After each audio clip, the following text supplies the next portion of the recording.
East India company हम सब जानते हैं, पैसे के बल पर और बाद में ताकत और पैसा दोनों के दम पर उसने भारत पर शासन शुरू किया। छोटे छोटे राजा रजवाड़ों को मिलाते गए, तोड़ते गए, फोड़ते गए, आपस में लड़ाते गए और धीरे धीरे ईस्ट इंडिया कंपनी ने भारत में अपना सिक्का जमा लिया। हुकूमत उसने स्थापित कर ली ईस्ट इंडिया कंपनी ने। 1857 में जब आजादी की पहली लड़ाई छिड़ी, मंगल पांडे, वीर कुंवर सिंह, लक्ष्मीबाई समेत बाकी तमाम लोगों ने जब वो लड़ाई शुरू की, तब ईस्ट इंडिया कंपनी को लगा कि भैया हम तो धंधा करने वाले लोग हैं, बिजनेस करने वाले लोग हैं, ये शासन करना हमारा काम नहीं है, हमसे ये ना हो पाएगा कि अपने गुंडों मवालियों को लेकर हम राजा रजवाड़ों की सेना से लड़ते रहें। लेकिन तब तक उन्होंने भारत के बड़े हिस्से पर कब्जा तो कर ही लिया था, लगभग पूरे भारत पर। तो 1857 में ईस्ट इंडिया कंपनी, जो ब्रिटेन की कंपनी थी, ने ब्रिटिश हुकूमत से एक समझौता किया और उस समझौते के तहत उसने हिंदुस्तान की हुकूमत का सौदा कर लिया और वो ब्रिटिश हुकूमत के हवाले कर दिया ईस्ट इंडिया कंपनी ने। और 1857 के बाद भारत पर सीधे ब्रिटेन से, इंग्लैंड से शासन चलने लगा। ईस्ट इंडिया कंपनी ने हुकूमत ही सौंप दी। देखिए कितना खेल हुआ है। कंपनी आई व्यवसाय करने, उसने पहले आपके देश पर कब्जा कर लिया। जब उसे लगा कि नहीं, शासन करना और बिजनेस करना दोनों अलग अलग चीजें हैं, तो उसने शासन करने वाले को ही भारत को सौंप दिया कि अब आप शासन कीजिए। और तब से अंग्रेजों का शासन हो गया। मतलब 1857 से 1947 तक ब्रिटिश हुकूमत के अधीन हमारा आपका देश रहा। ये एक छोटा सा इतिहास है जो हम सब पहले से जानते हैं, आप भी जानते हैं। इसमें कोई नई बात तो मैं आपको बता नहीं रहा हूं, लेकिन इसमें बात नई कहां आ रही है वो समझने की जरूरत है। भारत सरकार ने 109 रूटों पर ट्रेन चलाने के लिए निजी कंपनियों से रिक्वेस्ट फॉर क्वालिफिकेशन आमंत्रित किया है। 2023 के अप्रैल महीने से 109 रूटों पर 109 जोड़ी, मतलब 218 रेलगाड़ियां निजी कंपनियों के अधीन चलाने की तैयारी है। रेलवे के निजीकरण के पक्ष में जो सरकार का तर्क है वो ये है कि इससे रेलवे में नई तकनीक आएगी, मरम्मत का खर्च कम होगा, यात्रा समय पर पूरी होगी, यात्रियों की सुरक्षा बढ़ेगी, रेलवे में नौकरियां बढ़ेंगी और लोगों को विश्व स्तरीय सुविधाएं मिलेंगी। एक बार फिर सुन लीजिए सरकार का तर्क, दोहरा दे रहा हूं मैं। निजीकरण के पक्ष में सरकार का तर्क है कि इससे रेलवे में नई तकनीक आएगी, मरम्मत का खर्च कम होगा, यात्रा समय पर पूरी होगी, यात्रियों की सुरक्षा बढ़ेगी, रेलवे में नौकरियां बढ़ेंगी और लोगों को विश्व स्तरीय सुविधाएं मिलेंगी। अब ये सारे तर्क जो हैं झूठ की गठरी से निकाले गए हैं। एक एक कर हम इन पर चर्चा कर लेते हैं। पहला तर्क है कि निजीकरण से रेलवे में नई तकनीक आएगी। अब मेरा सवाल है अपनी सरकार से कि सरकार को नई तकनीक लाने से किसी ने रोका है क्या कि इसके लिए रेलवे का निजीकरण जरूरी है? और तकनीक के मामले में अगर यह सरकार कहे कि निजी कंपनी को देंगे, ये तो चरम परम वैज्ञानिकों वाली सरकार है भाई। ये तो वैसी सरकार है जो चीन के मिसाइल हमलों से भारतीय सेना को बचाने के लिए बॉर्डर पर गोबर के बंकर बनाने का सुझाव दे चुकी है। वो तकनीक ये जानती है। नाले के गैस से चाय बनाने की तकनीक ये सरकार जानती है। बादलों में राडार फेल हो जाने की तकनीक ये सरकार जानती है। राडार फेल हो गया बादलों की वजह से और मैंने कहा हमले कर दो। भाई ऐसे चरम परम वैज्ञानिक ये बात कहेंगे कि भाई तकनीक निजी कंपनियां लाएंगी, तो हैरानी होती है। भला उस सरकार को रेलवे में नई तकनीक लाने के लिए निजी कंपनियों की क्या जरूरत है? ऐसे चरम परम वैज्ञानिक जिस सरकार में बैठे हो, बताइए। और एक और सवाल है, भाई निजी तकनीक बहुत जरूरी है, सबके लिए जरूरी है, दुनिया के हर देश के लिए जरूरी है कि नई तकनीक हो हमारे पास। लेकिन क्या नई तकनीक प्राइवेट कंपनियों की बपौती है? सरकार या सरकारें नई तकनीक नहीं ला सकती। बपौती है क्या प्राइवेट कंपनियों की कि प्राइवेट कंपनियां ही आएंगी तो नई तकनीक की बात होगी। ये तर्क पूरी तरह से जो है ना, सरकार का ये तर्क मुझे बिल्कुल ही झूठा दिख रहा है कि भाई नई तकनीक, ये ठीक वैसा ही है, वैसा ही तर्क है जैसा कहा गया था कि गुरु नानक देव, बाबा गोरखनाथ और संत कबीर एक साथ बैठकर इन लोगों ने आध्यात्मिक चर्चा की थी। ठीक उसी तरह का झूठ ये है कि नई तकनीक प्राइवेट कंपनियां ही लाएंगी। अब सरकार के दूसरे दावे की चर्चा कर लेते हैं। सरकार का दूसरा दावा है कि भाई इससे मरम्मत का खर्च कम होगा। तो सरकार का दूसरा दावा है कि रेलवे के निजीकरण से मरम्मत का खर्च कम होगा। यह दावा भी उसी तरह का है। अब यह भी झूठ की पोटली से निकला कोई दावा है, आप देखते जाइए। रेलवे के निजीकरण के बाद इंफ्रास्ट्रक्चर सरकार को ही देना है, वो भारतीय रेलवे का होगा। निजी कंपनियां ना अपना रेलवे लाइन बिछाने जा रही हैं, ना अपने बिजली के खंभे गाड़ने जा रही हैं, ना खुद के लिए बिजली का उत्पादन करने जा रही हैं। ये सब कुछ सरकार को देना है। निजी कंपनियां इन पर बहुत तेज गाड़ियां चलाएंगी, बहुत तेज गाड़ियां चलाएंगी तो पटरियां घिसेंगी और उखड़ेंगी, हमारी आपकी मतलब सरकार की। तो पटरियां उखड़ेंगी हमारी आपकी मतलब सरकार की। बिजली लाइन ये भी सरकार को मेंटेन करना है, मतलब हमारे आपके पैसे से वो भी मेंटेन होना है। सरकार इस पर आने वाला खर्च ना तो रेल मंत्री के जेब से लेने जा रही है, ना प्रधानमंत्री के भत्ते से, वो हमारी आपकी जेब से ही जाना है। और निजी कंपनियां रेल जो गाड़ियां वो चलाएंगी 109 जोड़ी, उनकी बॉगी का रखरखाव करेंगी, उनके डब्बों का रखरखाव करेंगी। तो निजी कंपनियां अपनी जेब से तो करेंगी नहीं, वो भी तो हमारी आपकी जेब से ही करेंगी ना। सच्चाई यही है।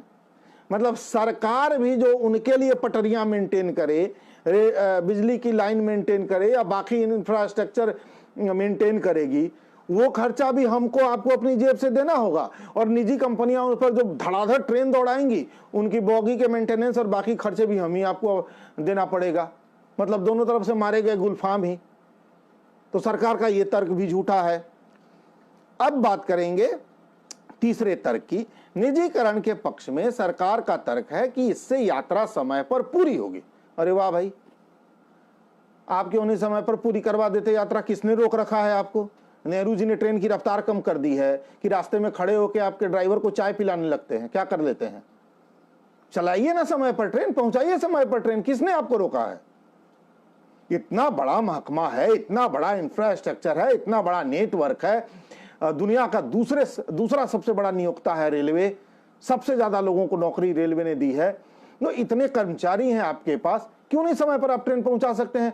और जब आप नहीं पहुंचा सकते तो भाई निजी कंपनी ऐसा क्या कर लेंगी कि उसी पटरी पर, उसी इंफ्रास्ट्रक्चर पर वो जल्दी पहुंचा देंगी? रास्ते में बाज लेके ट्रेन कूद जाएगा क्या कुछ दूर? कैसे हो जाएगा ये? आप उसको सुविधाएं देंगे तब तो। मतलब उन कंपनियों की गाड़ियों के लिए आप बाकी तमाम गाड़ियां रोकेंगे जहां तहां अलग अलग स्टेशनों पर, ताकि उनकी गाड़ी समय पर पहुंच सके। करेंगे ना आप ये काम? तो यही काम आप कीजिए ना भाई, आप ही चलाइए और समय पर पहुंचा दीजिए। निजी कंपनियों के लिए जो आप पटरियों पर बिछे जा रहे हैं, सो खुद आम जनता के लिए बिछ जाइए ना। आप ही पहुंचा दीजिए समय पर ट्रेनें। निजी कंपनियां पहुंचा देंगी, आप ही की पटरी, आप ही का इंफ्रास्ट्रक्चर, बस निजी कंपनियों की गाड़ियां चलने लगेंगी तो वो समय पर पहुंच जाएंगी। ऐसा तो नहीं होगा। इसका मतलब आप उनके लिए वो तमाम सुविधाएं देंगे और जो निजी गाड़ियों में सवार नहीं होंगे उनके लिए तमाम दुविधाएं उत्पन्न करेंगे, परेशानियां पैदा करेंगे कि वो फंसे रहे स्टेशनों पर और निजी वाली गाड़ियां जल्दी जल्दी निकले। इसका मतलब तो यही है ना कि अगर मैं निजी ट्रेन से नहीं जाता, मैं सरकार की, अपनी भारत सरकार की ट्रेन पर बैठता हूं, तो आप मेरी गाड़ी को आउटर पर, हाल्ट पर, स्टेशन पर, जहां स्टॉपेज नहीं है वहां भी घंटों रोक देंगे ताकि प्राइवेट कंपनी की गाड़ी जल्दी निकल जाए। मतलब आप मुझे परेशान करेंगे, मुझ जैसे करोड़ों भारतीयों को आप सिर्फ इसलिए तंग करेंगे क्योंकि निजी गाड़ियों पर चढ़ने वाले लोग जल्दी पहुंच जाए, निजी कंपनियों की गाड़ी समय पर पहुंच जाए और निजी कंपनियों का व्यवसाय खूब बढ़े, निजी कंपनियों से आपको खूब चंदा मिले और बाद में आप ये कह के कि निजी कंपनी अच्छा काम कर रही है, सारी गाड़ियां उनको दे दें। यही ना, उनके लिए अलग से तो कोई रेल लाइन आप बिछा नहीं रहे। तो उन्हीं पटरियों पर वो कैसे समय पर गाड़ियां पहुंचा देंगे? आप क्यों नहीं पहुंचा पा रहे हैं? ये आपकी नाकामी है। आपका रेल मंत्री काम नहीं ले पाएगा तो आप अपने रेल मंत्री को हटाएंगे कि रेलवे को ही बेच देंगे? क्या तर्क है ये? रेल मंत्री से काम लीजिए। रेल मंत्री काम नहीं कर पा रहे, हटाइए भाई। कई सांसद चुन के हम लोगों ने भेजे हैं ना, किसी और को बना दीजिए। आपके पास काबिल सांसदों की कमी नहीं है। एक से एक काबिल सांसद आपके यहां भरे पड़े हैं। सब गोबर से गैस निकालने वाले ही नहीं है चाय के लिए, योग्य लोग भी हैं। तो बनाइए उनमें से किसी को मंत्री। मंत्री आपका काम नहीं कर पा रहा है तो आप रेल बेच देंगे, अजीब तर्क है। उन्हीं पटरियों पर निजी कंपनियां समय पर ट्रेन चला देंगी, आप नहीं चला पा रहे हैं, क्या तर्क है ये? तो आपका ये तर्क भी बकवास है। अब हम चौथे तर्क की बात करते हैं, यात्रियों की सुरक्षा बढ़ेगी। रेलवे के निजीकरण के पक्ष में एक तर्क यह भी दिया जा रहा है कि इससे यात्रियों की सुरक्षा बढ़ेगी। अब कैसे बढ़ जाएगी यात्रियों की सुरक्षा? मैं तो ये सोच के हैरान हूं कि क्या हम लोग निजी कंपनियों के ट्रेन में टिकट खरीदने जाएंगे तो लोग हमें अलग से कोई सुरक्षा कवच पहना देंगे क्या टिकट के साथ ही? क्या टिकट के साथ निजी कंपनी वाले हमें कोई सुरक्षा कवच पहना देंगे? या हमारी बर्थ के नीचे कोई सुपरमैन टाइप का चमगादड़ लटका होगा कि अगर हादसा हो गया तो हमें लेके वो फुर से उड़ जाएगा और हमें चोट भी नहीं लगने देगा? क्या कर लेंगे निजी कंपनी वाले? मैं ये नहीं समझ पा रहा हूं कि निजी कंपनियां सुरक्षा देंगी। भाई क्या सुरक्षा देंगी? कवच पहना देंगी हमें, या कोई सुपरमैन लटका देंगी हमारी बर्थ के नीचे कि अगर कोई हादसा हुआ तो वो झट से हमें सुपरमैन लेके उड़ जाएगा, हमें कुछ नहीं होने देगा। तो सरकार का ये तर्क भी हमें नहीं पच रहा है कि निजी कंपनियां ट्रेन चलाएंगी तो इससे यात्री सुरक्षित हो जाएंगे, तो उनका ये तर्क भी झूठा है। अब पांचवें तर्क की बात करते हैं। पांचवा तर्क आप सबको हंसाने वाला है। पांचवा तर्क है कि रेलवे में नौकरियां बढ़ेंगी तो प्राइवेट कंपनियां 4 गार्ड बैठा देंगी क्या कि वो आराम से प्ले कार्ड खेल सकें? क्या करेंगी प्राइवेट कंपनियां कि इससे रोजगार बढ़ जाएगा? कोई मुझे बता दे। अजीब हाल है, कुछ भी तर्क दे देना है, कुछ भी बोल देना है। ये कैसे संभव है? मैं ये नहीं समझ पा रहा हूं कि निजी कंपनियां ट्रेन चलाएंगी तो उससे रेलवे में नौकरियां बढ़ जाएंगी। ये तर्क कोई कैसे मान ले भाई? पूरी दुनिया जानती है कि निजी कंपनियां कम से कम लोगों में ज्यादा से ज्यादा काम करवाती हैं और वो बाकी नियम कानून इन तमाम चीजों का बहुत ध्यान नहीं रखती। हाँ, सुरक्षा पर बात हो चुकी है। निजी कंपनियां दुरुस्त कार्य करेंगी, सुरक्षा तगड़ा होगा निजीकरण से। कैसे सुरक्षा तगड़ा हो जाएगा आप लिखिए, मैं फिर उसको इसमें मेंशन करता हूं। इससे सुरक्षा कैसे तगड़ा हो जाएगा? क्या ऐसा कर लेंगे निजी कंपनियां कि उससे सुरक्षा तगड़ा हो जाएगा? तो अब ये करेंगे भाई वो नौकरियां बढ़ेंगी। हम सब जानते हैं कि प्राइवेट कंपनीज कम लोगों में ज्यादा काम लेती हैं। ये करेंगे नहीं, प्राइवेट कर देंगे तो नौकरियां बढ़ जाएंगी। मतलब एक गार्ड की जगह 4 गार्ड हो जाएंगे, प्ले कार्ड खेलने में मजा आएगा। गार्ड साहब अकेले बोर होते हैं। एक लोको पायलट की जगह 4 लोको पायलट आ जाएंगे। ये कैसे हो जाएगा? समझ में नहीं आता। अब आइए हम जान लें छठे तर्क की बात। छठा तर्क भी बहुत अजीब है। उन्होंने कहा है कि भाई रेलवे का निजीकरण हो जाने से यात्रियों को विश्व स्तरीय सुविधाएं मिलेंगी। विश्व स्तरीय सुविधाएं, कमाल है ये। विश्व स्तरीय सुविधाएं कैसी भाई? आप क्यों नहीं दे पाते हैं भाई? आप सरकार में हैं, आप ही दे दीजिए विश्व स्तरीय सुविधाएं। कई ट्रेनों के टिकट तो आपने ऐसे ही बढ़ा रखे हैं, फ्लैक्सी एक कर रखा है आपने। तो क्या सिर्फ वसूलने के लिए, सुविधाएं देने के लिए नहीं है? फ्लैक्सी टिकट ले रहे हैं, सुविधाएं क्या दे रहे हैं आप बताइए जरा लोगों को। हवाई जहाज से भी ज्यादा कभी कभी ट्रेन की टिकट की कीमत हो जाती है ये फ्लैक्सी के चक्कर में। क्यों भाई? क्या दे देते हैं आप ट्रेन में कि हवाई जहाज से ज्यादा महंगी हमारी यात्रा होगी? अचानक किसी को कुछ हो जाता है, उसे अस्पताल जाना होता है, बच्चे बाहर पढ़ रहे होते हैं उनके पास जाना होता है, किसी परिजन के पास जाता होता है, झट से लोग रेलवे काउंटर भागते हैं, जो भी नजदीकी तारीख में उन्हें टिकट मिल जाए रिजर्वेशन कराते हैं, भागते हैं। आपने उसको इतना महंगा कर दिया कि आपातकालीन की कीमत ज्यादा हो गई। इमरजेंसी में किसी को भागना हो तो उसे इमरजेंसी के चक्कर में मां के गहने बेचने पड़ेंगे। ये फ्लैक्सी के चक्कर में कौन सी सुविधा आपने दे दी कि विश्व स्तरीय सुविधाएं प्राइवेट कंपनियां दे सकती हैं, आप नहीं दे सकते? क्या तर्क है भैया? हम सब लोग ट्रेन की यात्रा कर चुके हैं और ट्रेन में खाना देने का काम IRCTC का है। साधारण गाड़ियों की तो बात छोड़ दीजिए, राजधानी से हम सब ने यात्रा की है। सूखी रोटियां, बेस्वाद सब्जियां, घटिया चाय, सब कुछ बकवास होता है IRCTC का। चूंकि यात्रा कर रहे होते हैं, पेट में कुछ डालना होता है, इसलिए हम तमाम लोग ट्रेन का वो खाना खा लेते हैं।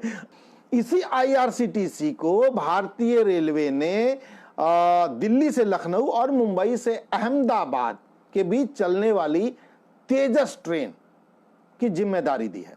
ये निजीकरण कोई अब नहीं होने जा रहा है। हमारी 2 गाड़ियां पहले से निजी कंपनी चला रही है। आईआरसीटीसी एक निजी कंपनी है, तो आईआरसीटीसी 2 गाड़ियां पहले से चला रही है। दिल्ली से मुंबई और लखनऊ, दिल्ली से लखनऊ और मुंबई से अहमदाबाद के बीच जो तेजस एक्सप्रेस है, ये आईआरसीटीसी चला रही है। वही आईआरसीटीसी जो हमें आपको ट्रेन में खाना और चाय देती है, वो 2 गाड़ियां पहले से चला रही है। कौन सी विश्व स्तरीय सुविधाएं उसने दे दी है, जरा बता दीजिए हमें। तो इनका ये तर्क भी बकवास है कि इससे विश्व स्तरीय सुविधाएं मिलेंगी। सड़क के किनारे ठेले पर जो खाना मिलता है ना, उससे भी घटिया खाना होता है आईआरसीटीसी का। और इन जैसी कंपनियों के हाथ में ट्रेन चली जाएगी तो आपको विश्व स्तरीय सुविधाएं ये लोग दे देंगे। ये तर्क पता नहीं कहां से लोग तर्क लाते हैं। खैर, तो सच्चाई ये है कि ये तैयारी है रेलवे को पूरी तरह से निजी कंपनियों के हाथ बेचने की, और झूठ की पोटली से निकाल कर तर्क रखे जा रहे हैं। निजी कंपनियां मनमाने तरीके से पैसे वसूलेंगी, ये भी सच है। हवाई जहाज से ज्यादा महंगी यात्राएं होंगी अब आपकी, ये भी जान लीजिए। तेजस की यात्रा जो लोग करते हैं वो जानते हैं कि कई बार तेजस के टिकट की कीमत हवाई जहाज के टिकट से ज्यादा हो जाती है। ये स्थिति होगी, आप जान लीजिए। तैयार रहिए अब इसके लिए, तैयार रहिए कि अगर अचानक आपको कहीं जाना पड़ा तो भारतीय रेलवे उस अचानक की कीमत हवाई जहाज से ज्यादा वसूल लेगी आपसे। उसकी तैयारी चल रही है। और रेलवे कर्मचारी यूनियन से अब कोई उम्मीद मत कीजिए। ट्रेड यूनियंस, इस पूरे देश में ट्रेड यूनियन अब ताकतवर नहीं बचे हैं। इसके अलग अलग कारण है। धर्म के नाम की राजनीति, जाति के नाम की राजनीति, इन 2 राजनीतियों ने ट्रेड यूनियन को बर्बाद करके रख दिया। तो ट्रेड यूनियन अब कुछ नहीं कर पाएंगे। रेलवे कर्मचारी यूनियन इस निजीकरण को रोकने की स्थिति में नहीं है। वो तेजस को नहीं रोक पाए, वो इस स्थिति में अब है ही नहीं कि वो रोक पाएंगे। जो लोग हैं नौकरियां कर रहे हैं, जो रिटायर हो जाएंगे, नई नियुक्तियां नहीं होनी है। प्राइवेट कंपनियां ट्रेन चलाएंगी, उनके स्टाफ होंगे और वो गाड़ियां चलाएंगी। मतलब रेलवे पर कंपनी राज स्थापित करना ही इनका पहला लक्ष्य है। रेलवे पर कंपनी राज कुछ दिनों में स्थापित हो जाएगा। और इसी के साथ एक तैयारी चल रही है, कोयला पर भी कंपनी राज स्थापित करने का। हमारे पूरे कोयला भंडार पर कंपनी राज स्थापित करने की तैयारी चल रही है। रेलवे के बाद सरकार सीधे कोयला को भी निजी कंपनियों के हाथ सौंपेगी। पहले रेलवे को सौंपेगी, फिर कोयला सौंपेगी, और धीरे धीरे देश के हर सेक्टर पर कंपनी राज होगा। कंपनी राज की चर्चा मैं शुरू में ही कर चुका हूं। पहले ईस्ट इंडिया कंपनी आई थी, उसने भारत की हुकूमत ब्रितानियों को सौंप दी थी। फिर 1947 तक हम गुलाम रहेंगे। फिर कंपनियां आ रही हैं। कंपनी राज धीरे धीरे कदम बढ़ा रहा है। नमस्कार।